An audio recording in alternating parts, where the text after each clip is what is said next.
বছরে বাংলাদেশের বিভিন্ন সরকারের পালাবদল হয়েছে, বিভিন্ন নেতাদের পালাবদল হয়েছে, কিন্তু বাংলাদেশে আজ পর্যন্ত আমরা কোনো শান্তি পাই নাই।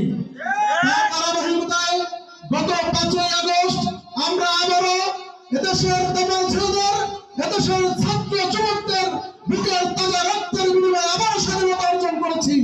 কিন্তু না, আমরা আবারও স্বাধীনতা পাইনি, আমরা নামমাত্র স্বাধীনতা পেয়েছি।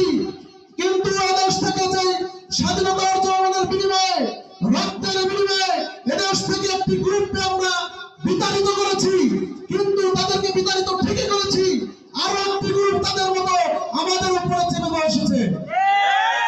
সংগ্রামী সাথী বন্ধুগণ, বাংলাদেশের যত সরকারি স্থাপনা আছে, বাজারঘাট,